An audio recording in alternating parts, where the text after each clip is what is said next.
Hi, my name's Andrew. I'm from the National Association of Alienated Parents. I'm here to talk to you about the non-accidental psychological injury of children, the emotional harm that happens to children, and of course the future mental health issues that children will have due to contact denial throughout the family court process. Okay, one of the first things I want to bring across first is schools can play a vital role with children. They can help children, or they can help progress the problems that happen with children. This video that we brought out is called the National Association of Alienated Parents, The Phenomenon Explained. This generally is brought out for schools, and it is free. So if there's any school teachers out there want to watch it or get hold of it, please contact me and I will sort it out for you without a problem. Okay, that's the first thing. The video itself is about how schools can either accidentally or even sometimes in some cases deliberately align with the aligned parent. Now the aligned parent is the parent that is using the child as a weapon in the family courts, the one that is causing the non-accidental psychological injury of that child. One of the things that we know is that if there's any allegations of domestic violence, normally there are the likes of, there is undoubtedly social services will be involved. So social services become involved. And the first thing that social services do is work where the children are. And that is normally where not normally, that is where the child is residing. So the child is residing at the aligned parent's home. Now, the aligned parent is making the allegations.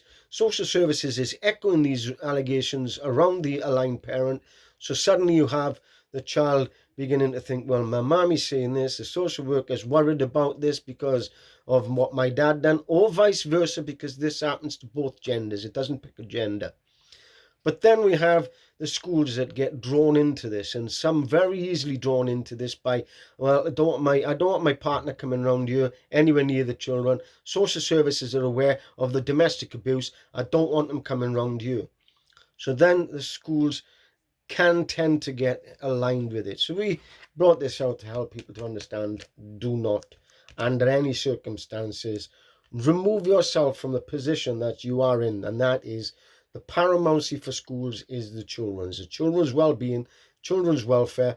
And to me, there is no doubt in my mind that schools can play a huge role in getting children to love the absent just as much as they love the ones that are controlling them.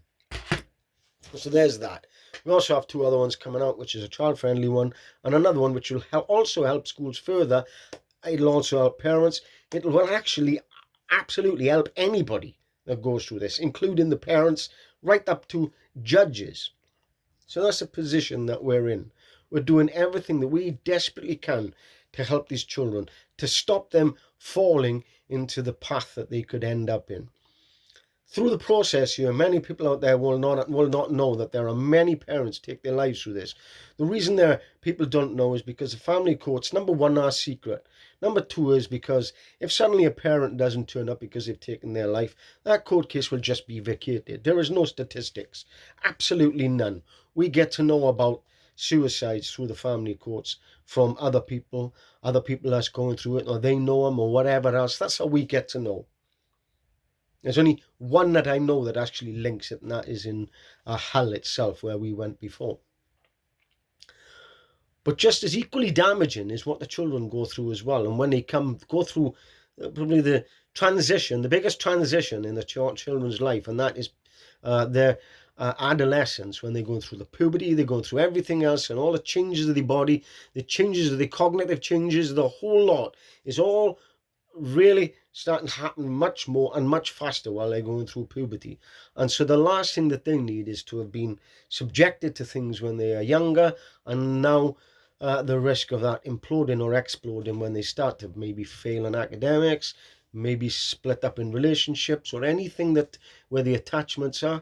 And anything can trigger what happens when children are young and suppress so much. And that's why it's important for us to educate. A part of what NAP is doing is dedicate to educate.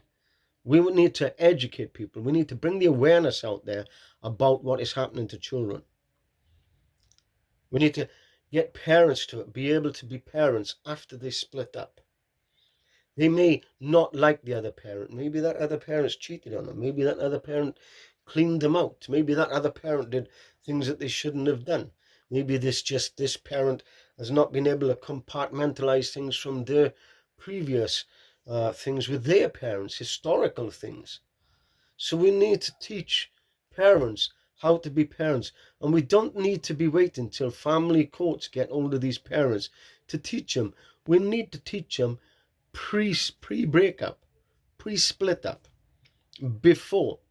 Because if we can, we often hear through the world of parental alienation and the non-accidental psychological injury, the early intervention, which could still be 2 or 3 years down the line when the courts and all the dramas happen, and then suddenly they see that something's not right, and then there could be an intervention. That's the early intervention. That's the earliest intervention, is to stop it before it starts, or at least the biggest amount of it before it starts. Teach parents, okay, look now, you want to hate your other parent, the other parent, that's fine, but don't put your kid through it. Do not endanger your child's future or your child's life by putting them through the damage you are putting them through. If there is no significant reason for that child to be with the other parent and the other family, then they should be in both families, both parents and both families' life. No ifs, no buts. And that's irrelevant because the other parent may not like it. Far too often I hear the words with the courts, well, how do we progress this? How do we move forward? Because you got one parent that doesn't want to have the contact, you got the other parent that does. As much as there is one parent saying that it's wrong, the other parent saying that it's right. One parent saying the family courts are brilliant, they're fantastic because they're helping us to stop the contact. The other parent saying no, they're not, they're absolutely rubbish because they are diminishing the relationship between the healthy, loving, caring parents that are missing. And that's a huge problem.